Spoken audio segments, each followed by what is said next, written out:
Hello, everybody. I'm so excited today to welcome two guests to our LinkedIn Live. To start with, to this exciting LinkedIn Live, I was very excited to add David to the team. And it's like, let's speak about the creators and how you work at Limelight. He said, wait. Can I come with a client? So, we've never done this before, but if you prefer that the client speaks about you, I think this is the strategy. We got to test it out. So next time, if we ask you to come on a panel, well, bring in a client. Maybe somebody speaks about you even higher than you can speak about yourself, which is I absolutely love. Thank you so much for everybody tuning in to the show. And with great honor, I would like to introduce David Walsh, CEO of Limelight, and Justin Levy, Director of Content and Social Media at ZoomInfo. Hello, team. Thanks for having us, Laura. I'm super excited for this. Us too. If you guys could give like 1 minute word about yourselves, introducing yourselves to the audience before we kick off this exciting topic, we'd love to hear from you. We can start with Justin. Hey, so I've been involved in social media for about 17 or 18 years now. Really before it was a thing back in the day when you had to text replies to Twitter because they didn't have a mobile app. I've worked in various Fortune 500s, lead in social media globally, and lead in starting up influencer marketing programs. Now at ZoomInfo, I oversee our content, social media, and influencer marketing programs. Fantastic. I'm so excited. See, Laura, you see why I brought him in? He's a big deal. I do. Thank you for that. If you're on LinkedIn at all and you see ZoomInfo everywhere, this is the genius behind it all, Justin. So I had to bring him in, and I'm excited that we got the opportunity to get on your calendar, Justin. I know that you were on PTO sailing the seashells at some point, which I'm super jealous about. And also, I'm going to copy your PTO email response. It was incredible. What did it say? I'll screenshot and send it to you. It was like very detailed of what I'm not doing and not working. So nice to meet everyone. I'm David. I'm CEO and founder of Limelight. I've been in B2B software for now 14 years, roughly. Started by launching a job board in college back in Ireland and then emigrated to the US 10 years ago. It's my third startup. I spent most of my career selling to people leaders in HR tech.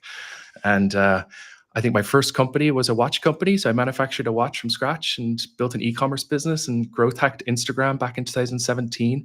Ended up having the Dallas Cowboys cheerleaders wearing my watches at one point, which is my claim to fame. So I knew a bit about how to grow brands on the consumer side using creators and influencers. And then I started a HR software company, scaled it to 250 customers. And about 18 months ago, I basically decided to launch Limelight with this idea of me creating content on LinkedIn. And that's how I got to meet Laura. I realized there was just so much power in this. And the simple thesis was, are you better spending $100,000 on digital ads to compete on keywords with all your competitors, or get a team of 15, 20 creators to create compelling content consistently and tell stories? So we built a marketplace, which we can talk more about as we go through this, but super excited to be here. I'm passionate about this, as you know, Laura and Justin, and excited to chat with you all. Fantastic. And I actually feel bad because David knows this. About a year ago, he pinged me on LinkedIn and I didn't see it because we had just posted 2 job roles. And so at the same time, so my in-mail had gotten hammered. And then when we were ready to go demo the product earlier this year, I went to go ping him and I was like, oh, I missed your message from a year ago. I'm sorry. This is the life of a salesperson. Usually the other way. He can say within 24 hours we committed to the purchase. So Wow. Let's talk about that. So, to start with, David, now you've been building products for B2Bs and B2Cs. So, walk us a little bit through of what does define an effective B2B creator today comparing to B2Cs, because we see a lot of people of B2Cs, Instagrams and TikToks, but what does a good B2B creator do? On mute. We Nice. got you. I'm going to be super biased. And I'm going to tell you that, like, in consumer, you're influencing the purchase of a product, which is usually a lot less, right? So you need a lot more followers and a higher conversion to show value. So if you take a picture yourself and you have 1 million followers on Instagram and you're wearing sunglasses on a beach and you get a conversion rate of 0.5%, the company's going to be happy, right? In B2B, you're influencing the purchase of a product could be 25K, 50K, 100K, maybe even a couple of 100K in lifetime value. So what that means for brands is that it's often not the largest creators that have the most influence, right? It's actually smaller creators who have more trust and have a smaller audience and can speak authentically. Well, if you partner with them and you get them doing it and do it consistently, then I think you can drive a lot of value. So with B2B, I think there's a couple of things. And Laura, you're the expert here. You know, I reached out to you 1.5 years ago being like, please respond to me. I need you to advise my company on what I'm going to get into here. But in theory, like in B2B, you're a subject matter expert in a certain field. You can create compelling, consistent content that engages audiences. You can be super authentic and be yourself. And then there's different themes of content, right? There's humorous, there's educational, there's entertaining. So we see it across so many different sectors. And we did some deep analysis into B2B influencers in general. And we just said there are an enormous amount of people creating more content consistently than ever before. And brands will want to partner with them and they'll have a huge amount of return on investment if they do it correctly. So B2B influencers and creators come in all different shapes and sizes, Laura, as you know. And I would just say, like, anyone that creates compelling content and that can capture attention and that can be authentic is a potential person to partner with. Right. Justin, if you could add a little bit to that. When you started to look into the B2B influencer marketing, did you look up to B2Cs? How did you set up the guardrails, what it is that you're looking for? yeah, so and I agree with what David's comment is, right, about B2C versus B2B. If you consider B2C, you're usually trying to influence a single buyer or maybe two buyers, right? Whether that, I did a program with Sony Electronics probably close to 15 years ago, and they wanted to sell their new TVs and their new DVD players and whatnot. And when we worked with them, you considered who was the most likely to purchase the largest TV possible. And it's the husband or the male significant other or father, right? They're the ones that are going to go look and say, measure and say, I think I can get 1 more inch in this on the diagonal to get that 59-inch TV as opposed to the 55-inch, right? Like, I know I've done it, I'm sure others have as well. So, but that's trying to influence one person or maybe two, right? You have to convince your significant other that you can go spend that money. But when you look at B2B, typically you're dealing with a larger buying committee, right? So even when we went to purchase Limelight, I did the demo, but also I had someone else on my team part of it. I had to build a business case to take to my VP and to my CMO. So there's that larger buying committee, even when the product is, something SaaS-based that you can push a button and buy, like a demo or something monthly.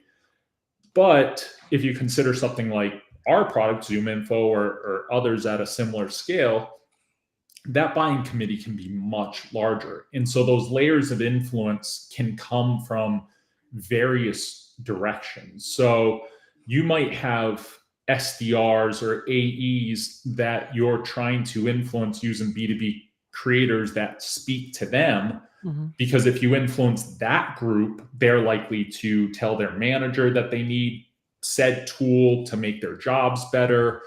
Or sometimes even at an executive level, those executives or customers are following those creators because of the size of their audience or their level of impact in the organization, right? So For example, there's one creator that we work with who, prior to working with her, and she's someone that I had known and she's very well known, I had SDRs and people throughout our organization sending me DMs of TikToks that she posted or LinkedIn posts that she posted, simply because when she was at her former company, our ZI logo would show up somewheres, right? Because she was a customer. We weren't paying her. She was not engaged with us or anything. We just knew her as a customer.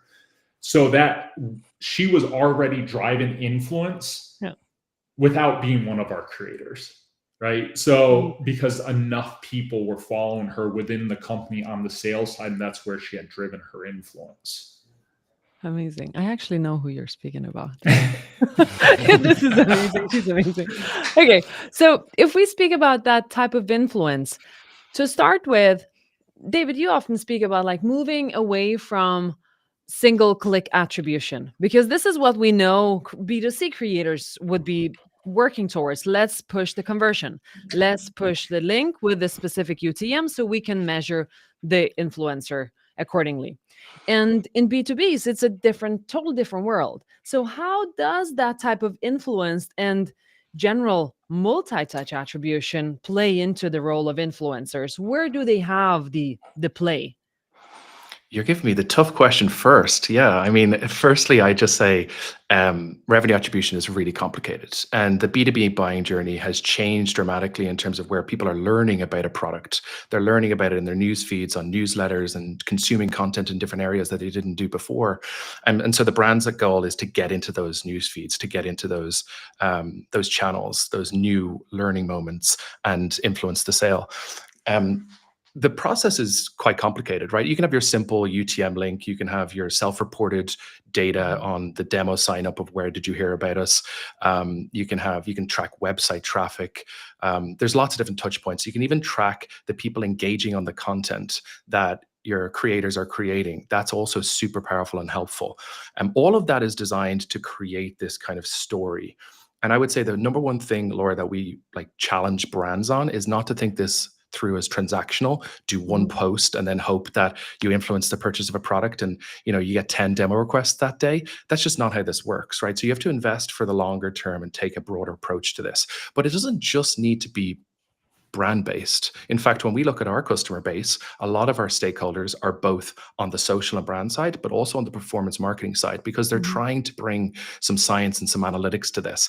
Now, it just requires a lot of data. It requires some time to give it breathing room. And then it requires enough work to put the pieces of the puzzle together, in 2 to 3 months from now, to look back and say, okay, this is the amount of impact we had on our pipeline. And some of that will be directly attributable and some of it will be weighted and scored. And I think that's why I wanted to bring Justin on the call. He's the one that, I told him, hey, I'm building this product. Tell me what I need to do and tell me what I need to do more of. And he says, is anyone else using this? And I'm like, yeah, a few people, but they're quite lazy. So you're not lazy and you're doing the work. And so we're trying to make this more automated and more simplified, but it is quite complicated. I think, in summary, B2B buying journey has changed. I think we can get much more data than we could ever get before to be able to prove the value of these partnerships and this ad spend, because ultimately we want the head of demand gen, the head of social to be spending $50,000, $100,000 with creators and then be able to report back to their higher ups and their executive team, hey, this is the impact that we actually really had. And I think that's starting to be the case now, which we're really excited about. Nice. Justin, how do you measure this and unpack it for leadership to believe in it? Yeah, so I think that there is both the brand awareness side and the revenue generation, demand generation side of it, right? On the brand awareness side, most companies will measure that the basic reach and followers and engagements, impressions, things like that, maybe clicks if you're trying to drive to a page, to your point. Those are good, but they're not the best metrics, right? Because you can look at what is the impact on overall brand perception through brand awareness surveys. That, yes, those cover a broad range of activities that a brand is doing in the market, hopefully with ad buys and other touch points. But if you're selecting the right creators and you're consistently working with them to drive the message that you care about, right? Something that's core to us right now is helping to evolve being known as a contact database, or only known as only a contact database, and being known for go-to-market and being the go-to-market intelligence platform. So we have briefed every creator that we work with. We review all of their content and work with them to ensure that this stays in their authentic voice, but that maybe we tweak a word here or there to help integrate our message in with their authentic voice, right? Where they need that help. So that's the brand awareness side. You do have those core metrics that everyone's used to pulling on, but then you have these other metrics that are typically core to a brand team or creative team. The other thing that I don't think a lot of people look at on the brand side or the brand awareness side is saves or bookmarks, right? We'd go, oh, we got 25 likes and we got 3 reposts and we got 10 comments and we got some clicks back to the website and 100 million impressions.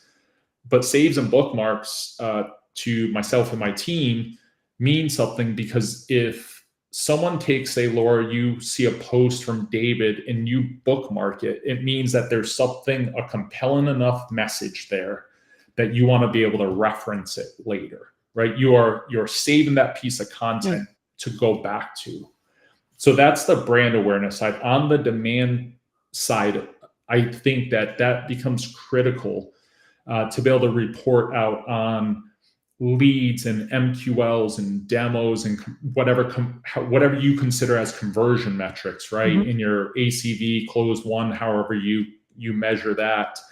And then what the segment is that you're going after. So for Zoom Info right now, we are prioritizing the upmarket, which is mid-market and enterprise. So we look at, I pull reports on, how is our program doing overall against all those demand metrics, but also how are we impacting upmarket specifically? Because naturally, the more that you invest into a program, the more impact the return has to have, right? So you spend maybe $10,000 on creators, maybe there's not a lot of ask going on there. Spend $500,000, $700,000, $1 million on the program, you have to be able to report back to the executive team that you're having an impact on both awareness and demand, that you're bringing in actual revenue for the program. I've got a couple of very detailed questions. To start with, can you measure saves and bookmarks on LinkedIn, or is it another platform you're talking about? Typically, you have to, you can ask, obviously, some people to report on it, but typically it's, if you're using TikTok creators or something like that, right? It's public information, so you can go look. But it is an impactful metric, I believe. Right. Because again, like a lot of people, I think, I'm on TikTok and I see something and I want to be able to reference it and go back to it. I say, I bookmark it. Yeah. That is an important metric with our creators that are on TikTok, right? And that's how we identify some of them. Sometimes if you have a high number of saves, that means that you are creating content that people care about. Nice. This Laura, is a very... Yeah, go ahead, David. Can I react to one thing that Justin said, which I think applies to almost every customer that we work with at Limelight, which is, what do you use creators for, right? One of the things you use creators for is to obviously get into those news feeds to influence the buyer. Another one is positioning the product. We see this more and more and more frequently. Company comes to us and says, hey, we want to use creators. We want to hammer home this new positioning and this new strategy. And that is a really effective way to use creators. Almost every campaign that we work with, because companies change their strategies and change their positioning, and each quarter there's a new kind of goal and objective.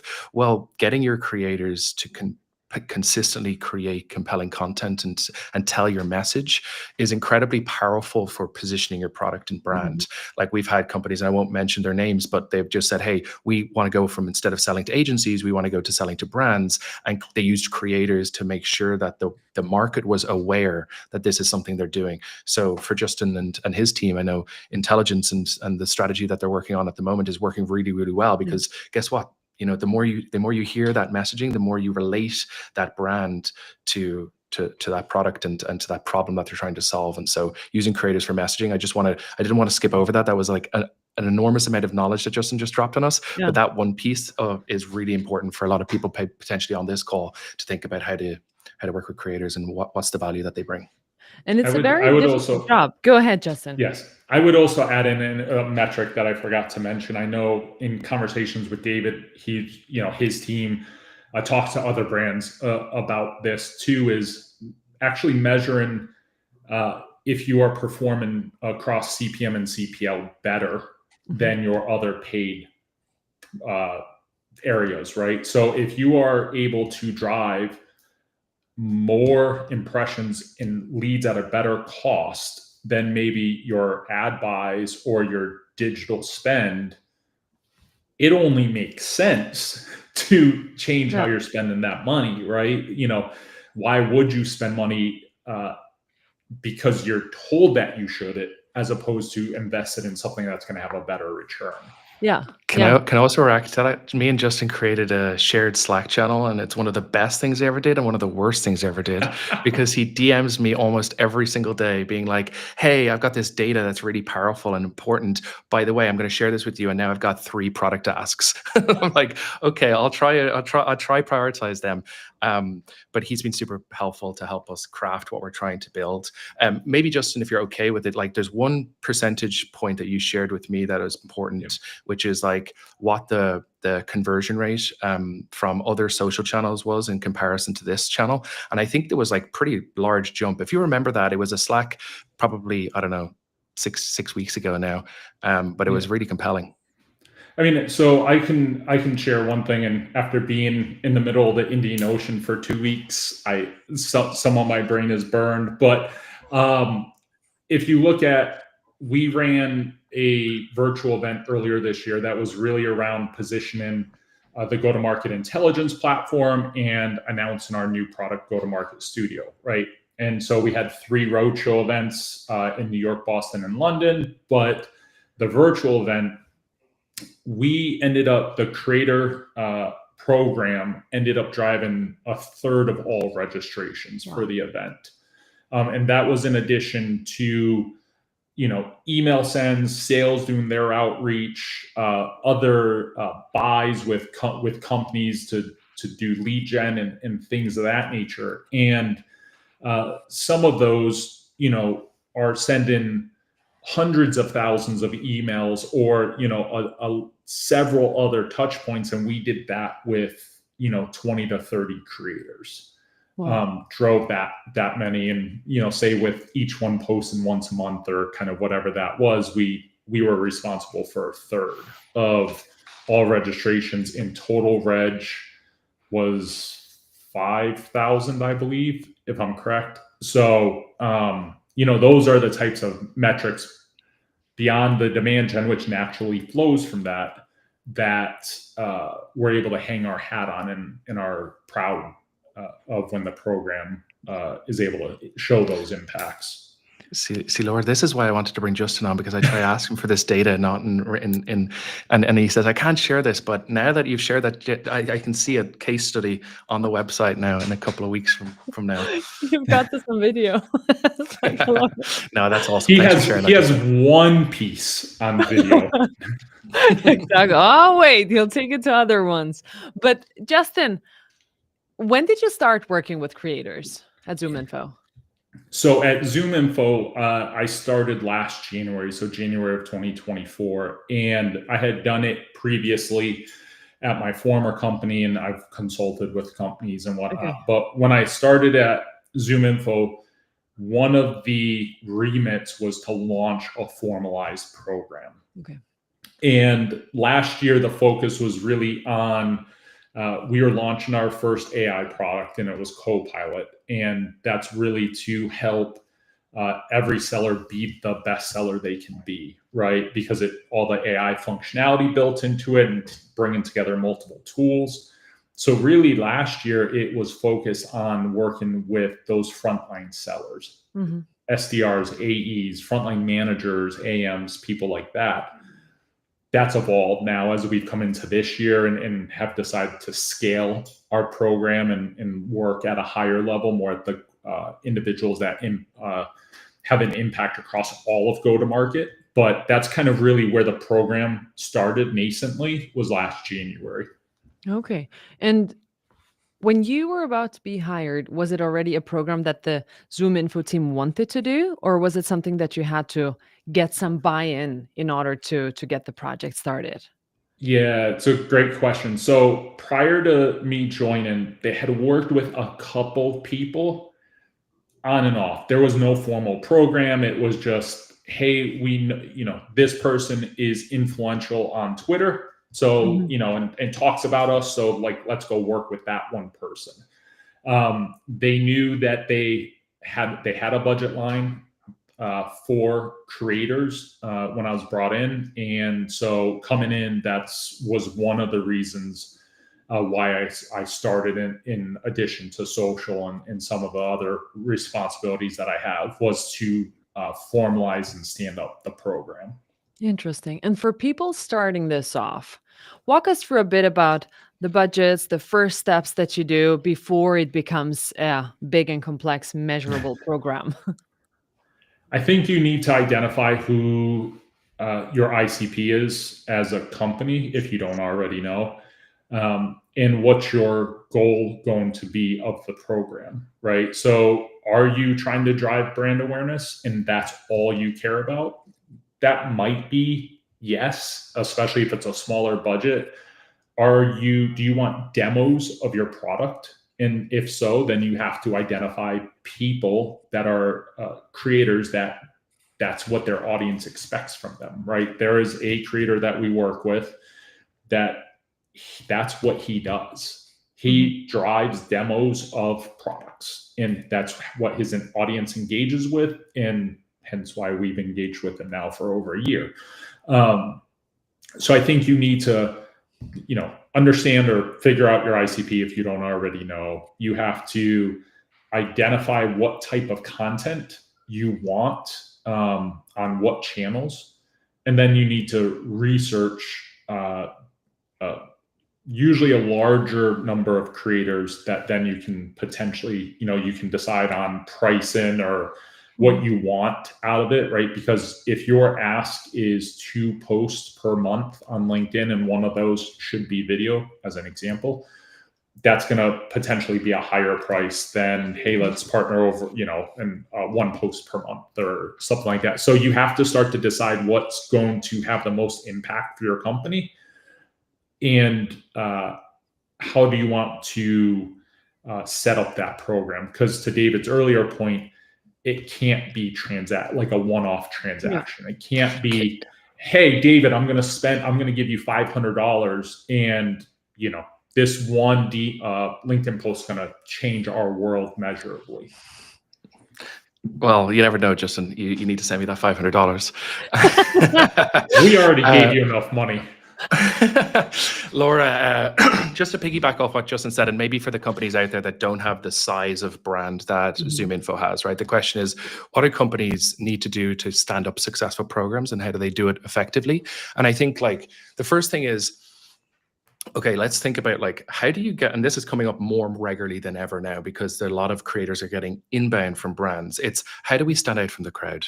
How do we actually show that we're really interested in creators for the long term, not just this transactional, I'm just going to send you $200 and do a post for me, right? So we actually educate brands a lot of the time on the messaging when they're messaging creators to get them to respond. Because guess what? The best creators are getting inbounds all the time from lots of brands. So how do you stand out from the crowd with maybe not the same level of brand recognition as a Zoom Info? It's let's get smart about the messaging. Let's show that we're in it for the long term.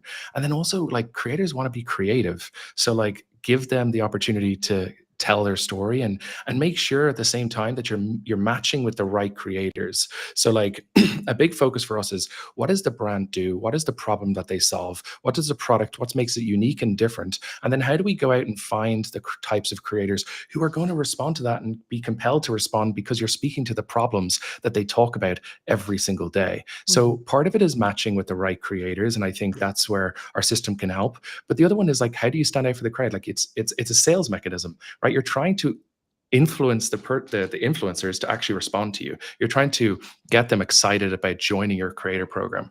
And I think a lot of companies overlook that, right? They come and we have a self-serve option. We're actually thinking of sunsetting it, because we just have so many companies come on, type a message that's like AI generated and just like send it to a bunch of creators. And I'm like, how is that going to get a response, especially with the creators that have 100,000 followers? Like, so it's just about doing it the right way and being thoughtful and smart. Like with anything, it takes a little bit of time to get going, but once you've got it going and once you've got it set up, it's an incredibly powerful compounding content flywheel that can drive a lot of growth and revenue.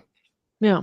And if we were to compare SMB's spend on influencers and then for companies like ZoomInfo, what is the balance that people should start thriving for, at least when I want to start? And where is it that does it tank anywhere? Like, can it just go infinitely if you get more budget? Yeah, well, that question is like, how long is a piece of string, right? Because everyone comes at it with a different strategy and a I different plan know. and a different like reason that they're coming to us. I'll start with like number one. Think about this long term. We're going to reject you if you're just thinking about this of, I need to just do this in the next 4 weeks to prove to this, boss that I've done my job and check the box. That's not a good strategy. It needs to be longer term. Part of that is because the buying journey is longer in B2B, right? Like, you're not going to, we already talked about that. So think about it longer term is number one. I think, like, if to give you numbers, I think it's a good starting point is 10K a month on influencers. Like, that's probably a low end of where I would start out with. And the question is, when you have a budget in place, where do you want to spend it and how do you want to spend it, right? I always tell brands, you can go wide, you can go high, or you can go deep. Wide is work with as many creators as you can. High is work with the biggest creators, which I don't recommend unless you're in a ZoomInfo of the world. Or deep, go with like long-term partnerships, multi-channel partnerships. When a creator has multiple channels, like a newsletter, a podcast, or anything else other than a LinkedIn, always, always, always take them up on the opportunity to do multi-channel. You get a better return on investment. So I think like a 10K a month budget is like a good starting point. And then goal is like, okay, let's set a 3-month target. What are you trying to accomplish? Let's get very clear on the measurable KPIs so that you can report back to your team that, hey, we spent 30K and we got X. What does that X need to be? And, let's make sure that we get you that, because a goal is not to dip your toe into influencer marketing, spend a ton of money and then decide, it didn't work for us. You know what? Like, we're not going to do it anymore. And I think companies have had that experience 2, 3, 4 years ago in the past. And now that we're collecting an enormous amount of data and we're getting smarter with matching and creators are getting more influential, we can actually show the impact that they're having through data. There's an opportunity to step into this with a much more stronger strategy and a much more data-orientated approach. Agree. Very interesting. And Justin, you've spoken about a bit more complex reporting of what it is that you're reporting further to the management, which might sound like a lot of work to put it off. And to start with, so walk me through a bit of what do you start with when setting up goals for any types of campaigns? And it also has compound effects in all that long customer journey. How do you measure and what are those actuals that you do? Feel free to get into the details of campaigns. Yeah, I mean, so, when we set up our program, not only do we have long-term goals for the program, right? What we want our returns to be for the quarter, for the campaign overall, for the quarter, for the second half, for the year, whatever that is, because we have to show justification, kind of to David's point, in the quarter and to prove out spend for future quarters, future years. But also at the campaign level, right? So, what are we driving for brand awareness? In some of these are done or influenced at different periods of time, right? So when you do think about reach and impressions and engagements and some of that data, you can get that nearly immediately, right? You want to wait some period of time, but if someone posts today, there's nothing saying, you can look at some metrics over, excuse me, the next 14 days to see how that post is performing for them. You can choose to put some boosted spend behind it as the brand to help elevate that creator's post on LinkedIn and on TikTok specifically. But in the long term, some of that you have to wait some time for, right? If you do a quarterly brand survey, you have to have your program in place for at least a quarter, if not 2 quarters, because that's going to be a lagging indicator. When you think about demand metrics, right?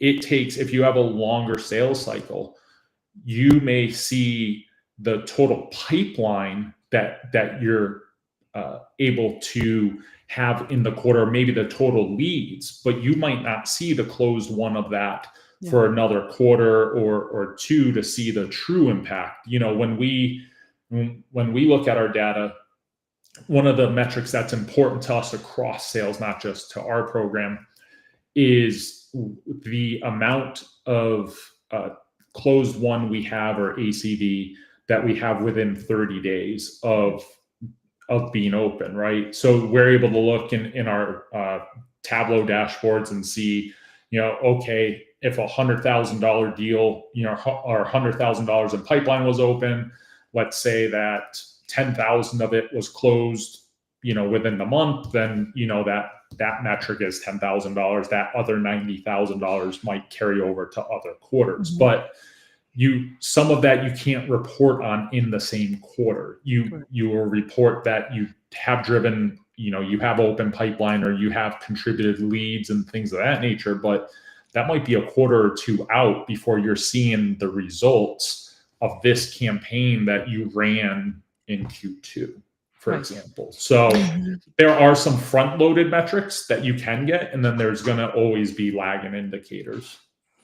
Laura, can I just react to something that Justin said, or just share another data point? So we heard this actually very recently from a brand, which is why I'm bringing it up now. And we work with the likes of Bill.com, ZoomInfo, obviously, ActiveCampaign, pretty large enterprises that are publicly traded. And a customer came to us and said, hey, we're actually seeing a lot of success right now with our sales team referencing that their prospect interacted with the piece of content from a creator as a way to get a response. So think about this, like if we're giving you a lot of data, you can actually arm and give this ammunition to your sales team to stand out from the crowd and actually show some level of, like, I saw that you were interacted with this piece of content this creator created about us. Would love to hear what you thought about it.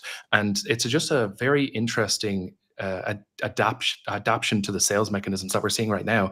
And companies are doing this more regularly and more frequently. And I think that's the opportunity to stand out from the crowd is actually, when you work with these creators, there's lots of downstream impacts. It's not just they created great content, they drove brand awareness, and they created leads.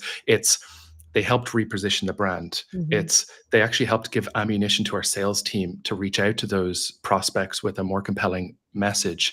And there's just so many opportunities. One last thing I would say is like employee advocacy.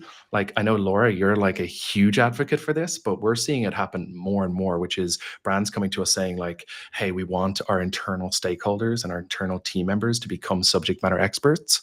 Well, guess what? If you have an employee advocacy program today, and it's not really working, which, let's be honest, that's the case for a lot of people because they don't want to create content. Not all employees want to create content.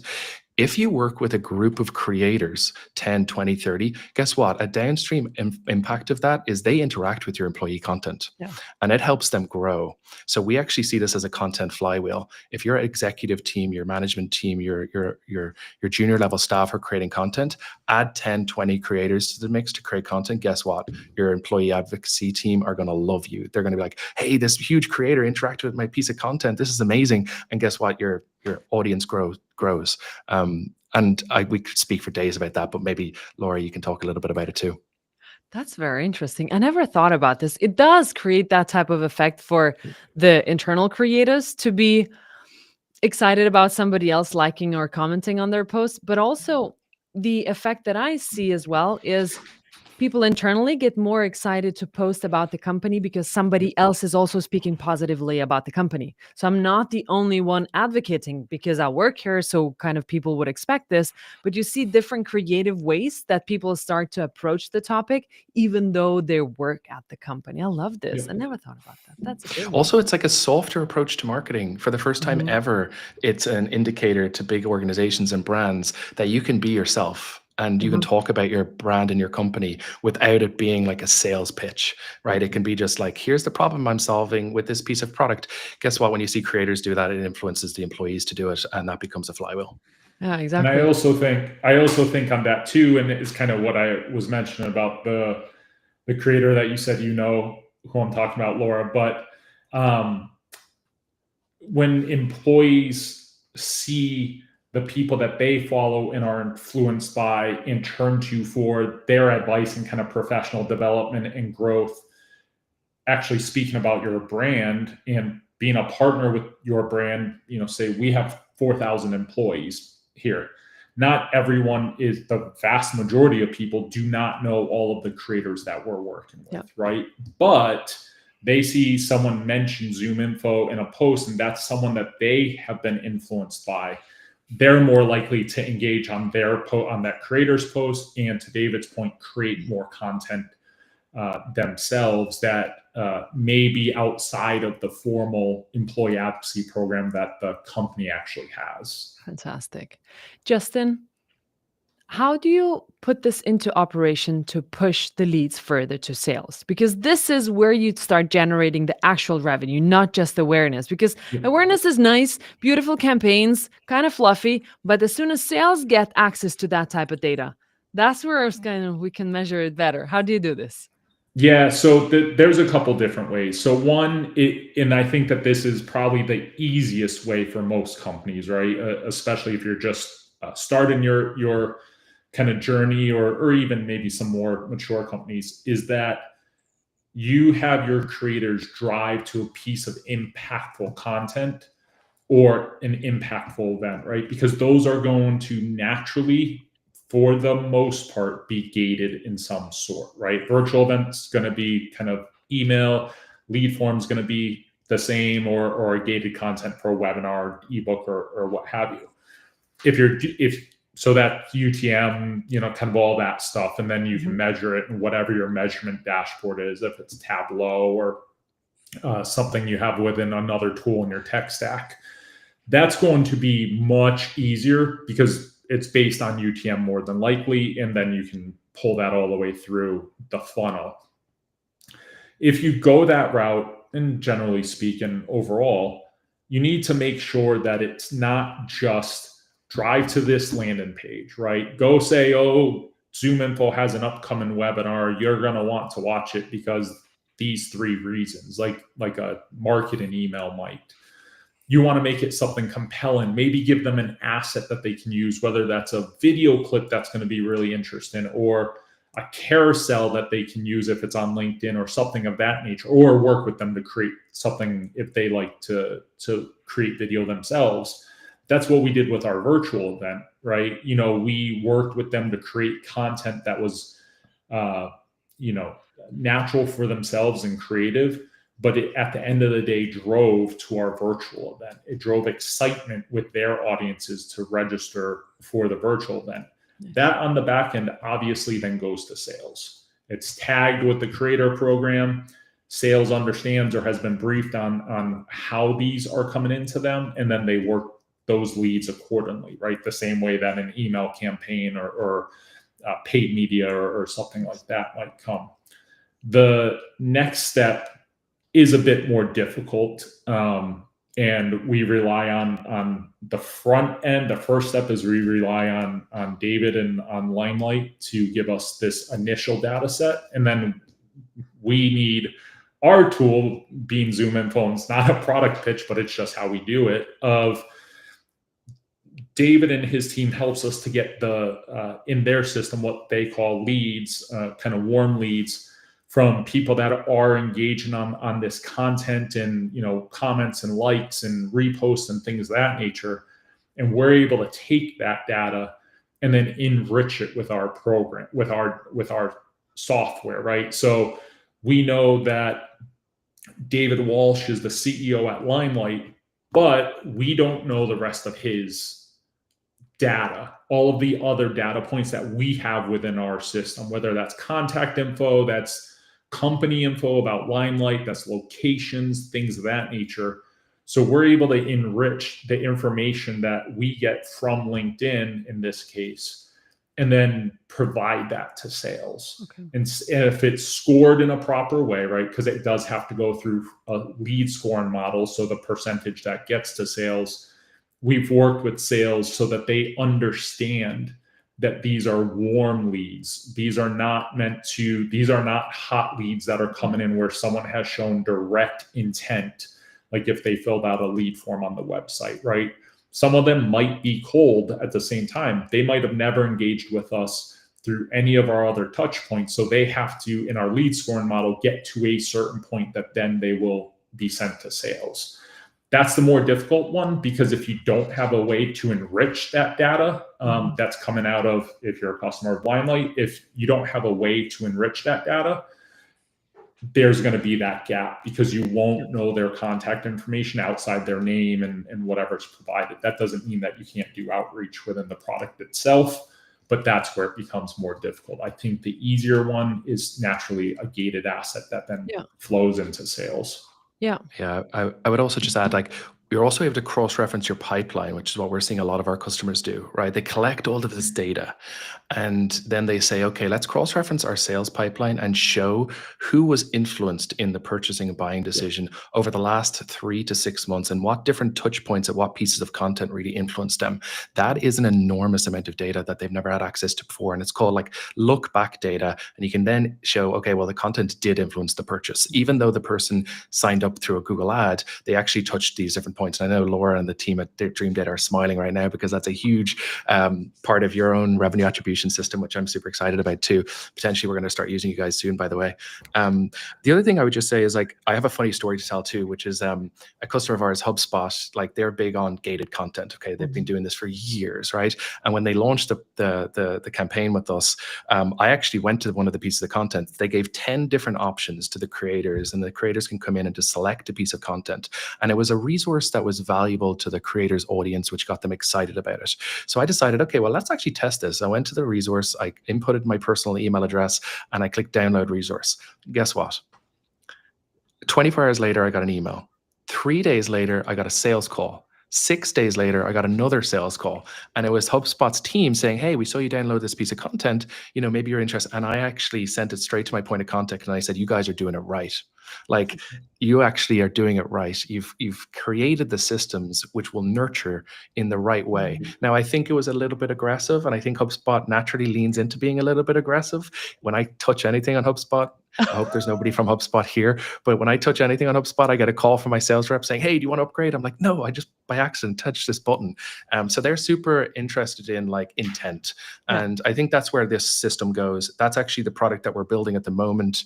You talked about enrichment, Justin. That's going to be coming in September. I'm not meant to tell anyone that. My engineer is going to kill me. But we're going to be very focused on intent, and yeah, it's super exciting time to continue to build this. That's fantastic. David, before we wrap up, tell us about the problem. When you started Limelight, what was the problem that you were trying to solve? And where did it evolve? Because I can hear that it's evolving so much into revenue generation and helping people to finally hit the numbers that they're looking into with the spend done.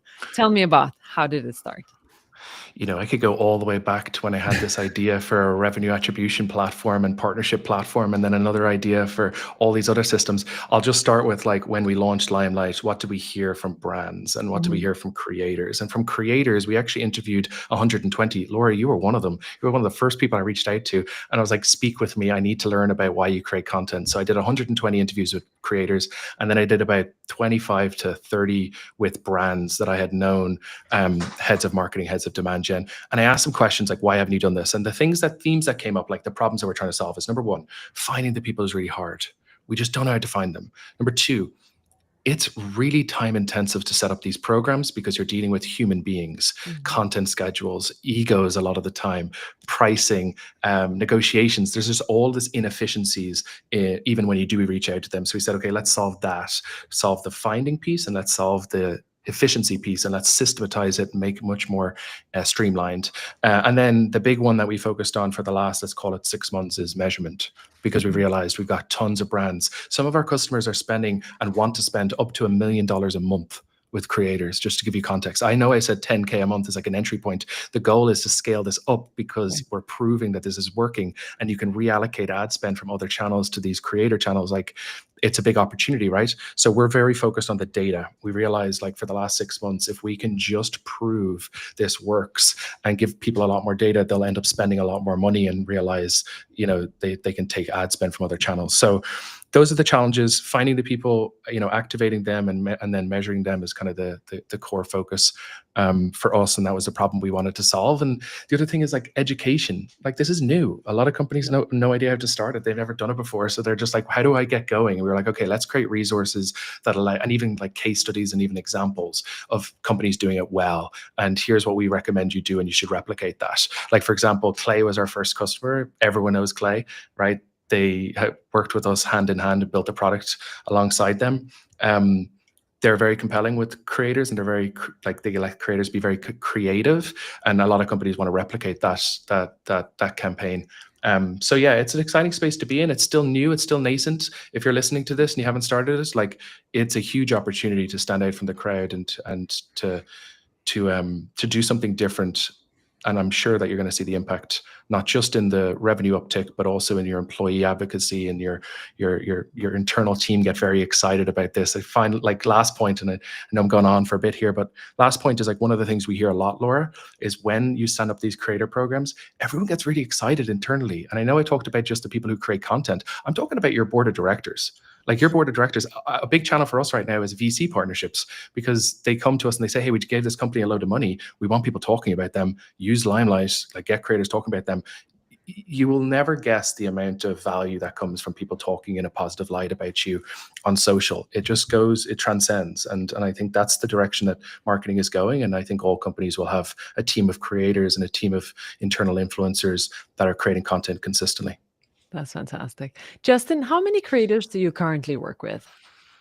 We are at around 30 to 35 Okay. for the second half of this year, which we've significantly scaled. They are across different sizes of audience, right? Everyone from kind of what David started off with, like very niche audiences, a few thousand people or something like that on, say, at LinkedIn, up to folks that have 400,000 followers on LinkedIn. We also really care, and I think that this is something that's important, is to be kind of diversified across the channels, right? So we have people on, David had made this point before, that if you're talking to a creator and they have multiple platforms, you know, try to work with them across those platforms. But we also specifically looked for people that had influence on those certain platforms. So,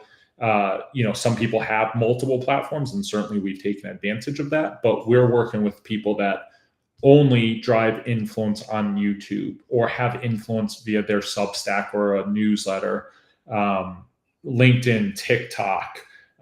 They might only do video, as I mentioned before, video kind of demos and not really long form content, things like that. So try to diversify, because when you do think about it, yes, right now, over the past 2 to 3 years, you've had the kind of rise of the LinkedIn influencer because of B2B, but there are people that gain their influence through or are influenced through other channels, right? Some people only subscribe to a certain newsletter or certain newsletters because they prefer to read via email, they're not as engaged on LinkedIn. So I think that that's always important too, is sure within different levels of influence, but also the channels that have influence.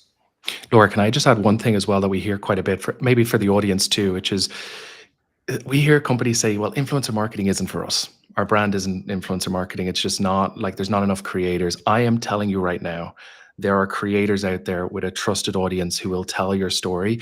The amount of variance of types of companies that we work with is incredible. When I went into this, I thought sales, marketing, customer success, let's focus on that. Yeah. We now have 40 different industries and niches, and it can go as deep as like cybersecurity to like really technical things. So just know that like, if you're a brand, I'm in B and selling B2B, like there is an audience, there is creators that have an audience that you can tap into.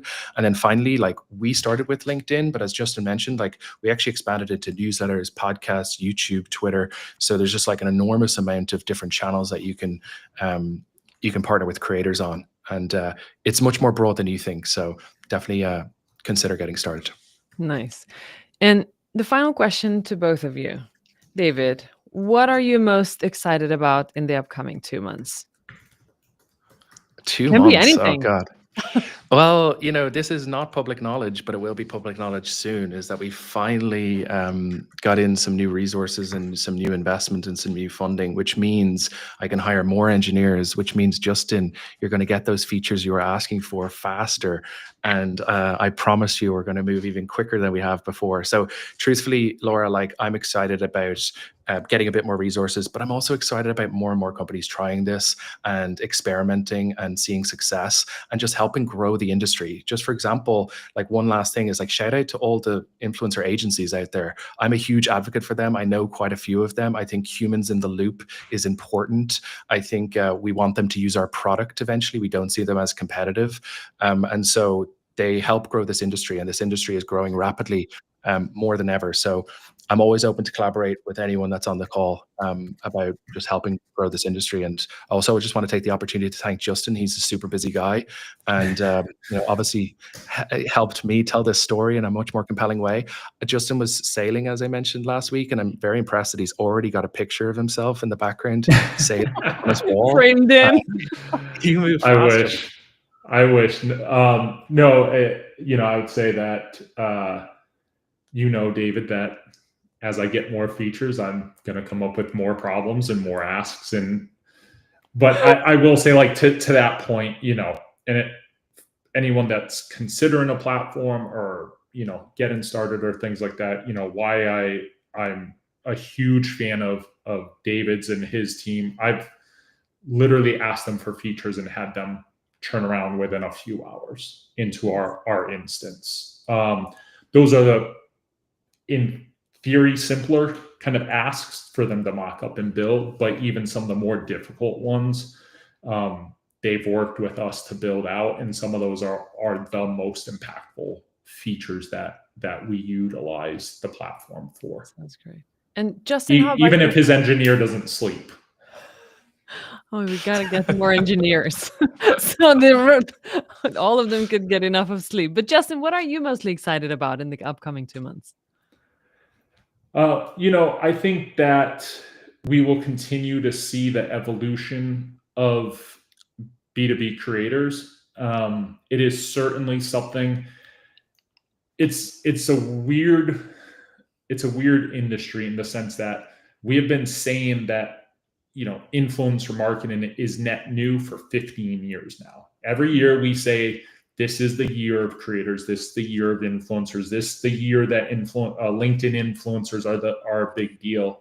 And I think that we're evolving on how we see that and the formalities of these programs and how they are stood up.